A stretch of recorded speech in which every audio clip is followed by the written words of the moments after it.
శ్రీనివాస్ గారు, మనం చూసుకున్నట్టయితే గత 2 సంవత్సరాల కాంగ్రెస్ పాలన, ప్రజా పాలన సక్సెస్ అనుకోవచ్చా, ఫెయిల్యూర్ అనుకోవచ్చా? 2025 బీఆర్ఎస్ పార్టీకి అంటే పాలనలో అక్రమాలు, అవినీతి, అరాచకాలు తప్ప కాంగ్రెస్ పార్టీ పెద్దగా చేసింది ఏం లేదు. కాకపోతే 2026 సంవత్సరంలో అయినా 2025 సంవత్సరం వదిలిపెట్టి 2026 సంవత్సరంలో అడుగు పెడుతున్న సందర్భంగా కాంగ్రెస్ పార్టీ ఇప్పటికైనా నాయకులు మారాలి, నాయకుల లోపల ఉన్నటువంటి ఈ అరాచకత్వం మారాలి, ప్రజాస్వామ్యం తీసుకొస్తాం, ప్రజాపాలన తెస్తామని చెప్పిండ్రు, నిరసనను తెలియజేసే హక్కులను కల్పిస్తాం, స్వేచ్ఛను కలిగజేస్తామని చెప్పిండ్రు. ప్రజాస్వామ్యానికి తూట్లు పడిచినటువంటి ప్రభుత్వం ఈ కాంగ్రెస్ ప్రభుత్వం. ఈ 2 సంవత్సరాల కాలంలో నిజంగా ఒక మాటలో చెప్పాలంటే అక్కడ బీఆర్ఎస్ పార్టీ నాయకులను అక్రమంగా అరెస్ట్ చేసుడు, అన్యాయంగా కేసులు పెట్టుడు, పోస్టులు పెడితే కేసులు పెట్టి జైల్లో పెట్టుడు, ప్రజాస్వామ్య పాలనను కూని చేసి రజాకాలన పాలన తీసుకొచ్చింది 2023 నుంచి 25 దాకా. ఈ 2 సంవత్సరాలలో కాంగ్రెస్ పాలకులు చేసింది బుల్లోజన్ల పాలన, మూసీ నది పేరిట పేదల ఇండ్లు కూల్చుడు, హైడ్రా పేరిట పేదల ఇండ్లు కూల్చుడు, పెద్దోళ్ళ ఇండ్లు మాత్రం అట్లే ఉంది. ఇప్పటికైనా కాంగ్రెస్ ప్రభుత్వం మారాలి. 2026 సంవత్సరంలో అయినా వాళ్ళ మనసు మారాలి, వాళ్ళ అధికారుల తీరు మారాలి, పాలకుల తీరు మారాలని కోరుకుంటున్నా. ఓకే, అండ్ 26 నుంచి బీఆర్ఎస్ కి కలిసి వస్తుందని చెప్పేసి అనుకోవచ్చా? డెఫినెట్ గా 2028, 6, 29 ఎన్నిక ఎప్పుడు వచ్చినా బీఆర్ఎస్ పార్టీ 100 సీట్ల మెజార్టీతోని డెఫినెట్ గా అధికారంలోకి వస్తాం. రాబోయేది బీఆర్ఎస్ఏ, కాబోయేది కేసీఆర్ సీఎంఏ. అయితే మీరు ఎంత కాన్ఫిడెన్స్ చెప్తున్నారు, వాళ్ళేమో అసెంబ్లీలో 3 నిమిషాలు కూడా ఉండలేక పారిపోయిండు అన్నట్టు కూడా కేసీఆర్ గారి గురించి కామెంట్స్ చేయడం కావచ్చు. తర్వాత కేటీఆర్ కి అహంకారం ఎక్కువగా, అంటే రేవంత్ రెడ్డి సీఎం వచ్చినా కూడా కూర్చున్నారు, ఇట్లాంటివి కామెంట్స్ చేయడం అనేది జరుగుతుంది. అంటే మరి అహంకారం ఇక్కడ భయం అనుకోవచ్చా కేసీఆర్ గారికి? కేసీఆర్ ఎక్కడున్నా పులి లాంటి వాడు. అడవికి వెళ్ళినప్పుడు పులి అడవిలకు అడుగు పెడితే అడవంతా సైలెంట్ అవుతుంది. కేసీఆర్ లాంటి నాయకుడు ఎక్కడ అడుగు పెట్టినా వ్యవస్థ అంతా సైలెంట్ అయిపోతుంది. అది కేసీఆర్ సంపాదించుకున్నటువంటి గొప్పతనం, ఉందాతనం. అది ఇలా అసెంబ్లీలో కూర్చోలేదంటే మీ అసెంబ్లీలో మాట్లాడేటి ఏంది? బూతులు, నోరు తెరిస్తే బూతులు, చిల్లర మాటలు. వాటికి కేసీఆర్ లాంటి గొప్ప వ్యక్తులు ఇలా కూర్చోవాల్సిన అవసరం లేదు. బూతులు మాట్లాడుకోవడానికి సభలు పెడతా ఉన్నారు. నిజంగా హుందాగా జరిగి ఉంటే, ఈ వ్యవస్థలన్నీ హుందాగా పనిచేసి ఉంటే డెఫినెట్గా కూర్చుండేవాడే. కానీ మాట్లాడితే నిండు అసెంబ్లీలో బట్టలు ఉడదీపి కొడతాము, జర్నలిస్టులు నాకు వ్యతిరేకంగా పోస్టులు పెడితే వాడిని బట్టలు ఉడదీసి కొడతా అని మాట్లాడేటువంటి వ్యక్తులకు నిజంగా ఆ దుష్టులను చూసి దూరం ఉండాలనేది ఒక సామెత ఉంటుంది. అట్లాంటప్పుడు దూరం ఉండడమే కరెక్టు. ప్రజాస్వామ్యాన్ని కూని చేసే విధంగా మీరు అసెంబ్లీలో మాటలు మాట్లాడుతుంటే, అన్పార్లమెంటరీ లాంగ్వేజ్ మాట్లాడుతూ ఉంటే అసలు ఎట్లా కూర్చుంటారు? ఒకటి. రెండవది, మా పార్టీ తరపున కేటీఆర్ గారు, హరీష్ రావు గారు చాలా అద్భుతంగా మాట్లాడుతున్నారు. వాళ్ళు మాట్లాడుతుంటే వాళ్లకు సమాధానం చెప్పడానికి 10 మంది మంత్రులు మాట్లాడితే కూడా సమాధానాలు ప్రాపర్గా వస్తలేవు. ఈ కేసీఆర్ లాంటి కూర్చునే సభ అసలు దాని సభకు ఉండేటువంటి సభా మర్యాదలు, గౌరవాన్ని ప్రభుత్వం, ఈ పాలకులు పోగొట్టిండ్రు. ఒక మాటలో చెప్పాలంటే అది కౌరవ సభ నడుస్తూ ఉన్నది. ఉందాతనం పోగొట్టిండ్రు. సభ అంటే చూసే వాళ్ళకు గౌరవంగా ఉండాలి. కానీ ఇప్పుడు సభలో ఏం మాట్లాడుకుంటుండ్రు? బూతులు మాట్లాడుకుంటుండ్రు, చిల్లర మాటలు మాట్లాడుతూ ఉన్నారు. గతంలో రాజకీయం అంటే ఒక రాజకీయ పద్ధతిలో విమర్శించేవాళ్ళు. ఇలా విమర్శించే పద్ధతి ఎట్లా కనబడుతూ ఉన్నది? చిల్లర మాటలు, నోటికొచ్చినటువంటి బూతులు, పండబెట్టి తొక్కుతాము, బట్టలేడు తిప్పి కొడతాము, లాగులల్ల తొండలు. గీ భాష వినడానికి, గీ భాష మాట్లాడడానికి కేసీఆర్ లాంటి నాయకులు అసెంబ్లీలో ఉండాలనా? అయితే సీనన్న, ఇదే విషయం పైన ఒకసారి రేవంత్ రెడ్డి గారు కూడా క్లారిటీ ఇచ్చారు. అవతల బిహేవియర్ బట్టి నా మాటలు వస్తాయి, లేకపోతే నేను కూడా చాలా పద్ధతిగానే మాట్లాడతా, మరి కేటీఆర్ మాట్లాడే మాటలు ఏంది అని చెప్పేసి కూడా ఒక సందర్భంలో చెప్పినటువంటి మాట. గతంలో బీఆర్ఎస్ నాయకులు ఎవరు మాట్లాడలేదా ఇలాంటి భాషని? మీ భాషకు, మా భాషకు, మీ నాయకులు మీరు మాట్లాడుతున్నటువంటి భాషకు, మా నాయకులు మాట్లాడుతున్నటువంటి భాషకు ఒక్కసారి రికార్డ్స్ మలరేస్తాయి. అసలు మాట్లాడేదంతా ఒక పదజాలము, ఒక విధానం ఉన్నది, ఒక సెటైర్ లాగా ఉన్నది.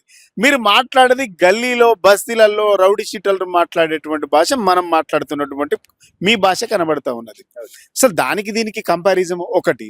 మళ్ళీ ముఖ్యమంత్రి గారు హోదాలో ఉన్నాడు కదా, ముఖ్యమంత్రి విధానం ఫస్ట్ ముందుగా బాగుంటే తర్వాత మాట్లాడేటోళ్ళ లాంగ్వేజ్ బాగుంటుంది. నువ్వు అధికారం ఎక్కుడుతోనే సీటు బట్టలు ఇడత కొడతా పేగులు తీసి మెడకేసుకుంటా లావుల తొండలు జోరేస్తా అని మాట్లాడితే ప్రతిపక్షమే మౌనంగా ఉండదు కదా. మాటకు మాట మీరు మాట్లాడుతున్నటువంటి దాన్నే మేము మాట్లాడుతున్నాం కదా, మా నాయకులు మాట్లాడుతున్నారంటే. మీరు మారితే అందరు మారుతారు. మీరు మారతామని చెప్తున్నారు కానీ మారతలేరు. మీరు పాలకులు కదా, మీరు అధికారంలో ఉండరు. మీ భాష, మీ వ్యవహార శైలి, మీ విధానము, పాలకుల విధానంలో తేడా వస్తే ప్రతిపక్షంలో కూడా డెఫినెట్ గా తేడా వస్తుంది. మేము చూసి మీ భాషలోనే మా వాళ్ళు వచ్చింది. మా నాయకుడు కేటీఆర్ మాట్లాడుతుండంటే మీరు మారతలేరని చెప్పేసి మీ లైన్లోకి వచ్చి సమాధానం చెప్పే పరిస్థితికి వచ్చింది. ఆ పరిస్థితి తీసుకొచ్చింది కూడా ముఖ్యమంత్రి కదా.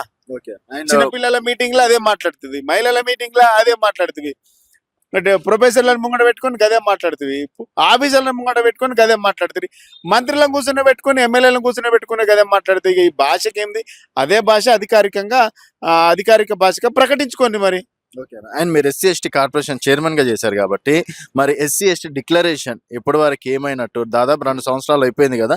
సో ఆ విషయంలో మీరు ఫైట్ చేసే అవకాశాలు ఏమైనా ఉన్నాయనుకోవచ్చా?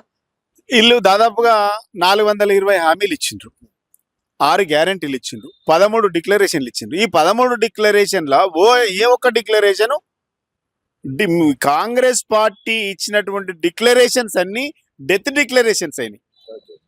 మీరు ఇచ్చే declaration, youth declaration death declaration, ఉద్యోగస్తుల డిక్లరేషన్, నిరుద్యోగుల డిక్లరేషన్ అది డెత్ డిక్లరేషన్. ఇట్లా డిక్లరేషన్స్ అన్ని కూడా డెత్ డిక్లరేషన్స్ మారినాయి. మరి ఒక్కదానికి కూడా మీరు న్యాయం చేయలేరు, ఎవరికి న్యాయం చేయలేరు. ఎస్సీ చేవేళ్లలో ఎస్సీ డిక్లరేషన్ చేసింది. అవును, మరి ఖర్గే గారు ఎస్సీ, ఇక్కడ డిప్యూటీ సీఎం ఎస్సీ, మరి ఇక్కడ పని మాత్రం ఎస్సీలకు ఏం జరగలేదు. 5 లక్షల విద్యా భరోసా కార్డు ఇస్తామని చెప్పిండ్రు, ఇచ్చిండ్రా? కేసీఆర్ 10 లక్షలు ఇండ్లకి ఇస్తుండ్రు, నేను 12 లక్షలు ఇస్తా అంబేద్కర్ యోజన కింద అని చెప్పిండు, ఇచ్చిండా? ఏడిచ్చిండు? ఇప్పటి వరకు దిక్కు లేదు. ఎస్సీలకు అసలు ఈ ప్రజాస్వామ్యంలో విలువ లేకుండా చేసిండ్రు. మహిళల మీద దాడులు జరుగుతూ ఉన్నాయి, అట్రాసిటీ కేసులు పెరుగుతూ ఉన్నాయి. మా డిక్లరేషన్ సంగతి దేవుడేరు కానీ ఫస్ట్ మహిళల మీద దాడులు జరుగుతూ ఉన్నాయి, అత్యాచారాలు జరుగుతున్నాయి, హత్యలు జరుగుతూ ఉన్నాయి. ఎస్సీ ఎస్టీ కేసులు పెడితే కాంప్రమైజ్ చేసి బెదిరిస్తూ ఉన్నారు. వాటి మీద దృష్టి పెట్టండి ఫస్ట్. ఈ డిక్లరేషన్ సంగతి దేవుడేరు కానీ ఎస్సీ ఎస్టీల పైన దాడులు పెరిగిపోయినాయి, మహిళల పైన దాడులు పెరిగిపోయినాయి, వాళ్ళకు రక్షణ లేకుండా పోయింది. రక్షణ కల్పిస్తామని చెప్పి, హక్కులను కాపాడుతామని చెప్పి అధికారంలోకి వచ్చినటువంటి కాంగ్రెస్ పార్టీ వాళ్ళ హక్కులను తుంగలో తొక్కి వాళ్ళకు అసలు స్వేచ్ఛ లేకుండా చేసి వాళ్ళ జీవితాలతోని ఈరోజు ఆటలు ఆడుకుంటున్నటువంటి ప్రభుత్వం కాంగ్రెస్ ప్రభుత్వం. వాళ్ళకు ఫస్ట్ రక్షణ కల్పించండి. 2025 సంవత్సరం నుంచి 2026 సంవత్సరంలో అడుగుపెడుతున్నటువంటి సందర్భంలో ఈ ప్రభుత్వానికి, ముఖ్యమంత్రికి, మంత్రులకు ఒకటే అప్పీల్ చేస్తూ ఉన్నాం. మీరు ప్రజాస్వామ్యాన్ని కాపాడుతాం, ప్రజాస్వామ్యాన్ని విలువలను పెంచుతాం, మీరు నిరసన తెలియజేసే హక్కులను కాపాడుతామని చెప్పిండ్రు. కానీ ఈ రాష్ట్రంలో 2 సంవత్సరాలలో ప్రజాస్వామ్య హక్కులను, ప్రాథమిక హక్కులను కాలరాస్తా ఉన్నారు. నిరసనను తెలియజేసే హక్కు కూడా లేకుండా చేస్తూ ఉన్నారు. ఎక్కడైనా న్యాయంగా రావాల్సినటువంటి వాటాల గురించి మాట్లాడుతూ కూడా మీరు అక్రమంగా కేసులు పెడతా ఉన్నారు. ఇవన్నీ మీరు మానుకోవాలి. 6 గ్యారంటీలు సోనియా ఇస్తే 7వ గ్యారంటీ కింద నేను ఇక్కడ ప్రజాస్వామ్యం తెస్తాను. ఈ ప్రజాస్వామ్యం ఈ రాష్ట్రంలో కూని అయిపోతూ ఉన్నది. మహిళలపై దాడులు, అత్యాచారాలు జరుగుతూ ఉన్నాయి. ఎవరికి రక్షణ లేకుండా పోయింది. అక్రమ అరెస్టులు, అక్రమ నిర్బంధాలు, అక్రమ కేసులు తప్ప ఏం లేదు. వీటిని మీరు ఇచ్చినటువంటి మేనిఫెస్టో, కాంగ్రెస్ అభయాస్తం కింద ఇచ్చినటువంటి మేనిఫెస్టోలో ఇవన్నీ ఇచ్చిండ్రు. ఇప్పటికైనా ఈ కొత్త సంవత్సరం నుంచి అయినా ఇవి పాటిస్తారని మనస్ఫూర్తిగా కోరుకుంటున్నా, పాటించాలని కోరుకుంటున్నా. గతంలో కంటే ఇప్పుడు మంచిగా మారుండి కొత్త సంవత్సరం నుంచి మారు మనసు తెచ్చుకొని ప్రజలకు ఇచ్చినటువంటి హామీలు నెరవేర్చండి. 6 గ్యారంటీలు, 420 హామీలు, 13 డిక్లరేషన్ల మీద ఇచ్చినటువంటి హామీలు నెరవేర్చాలి, మంచి పాలన అందించాలని కోరుకుంటున్నా. లేకుంటే మా పని మేము చేస్తాం. Thank you.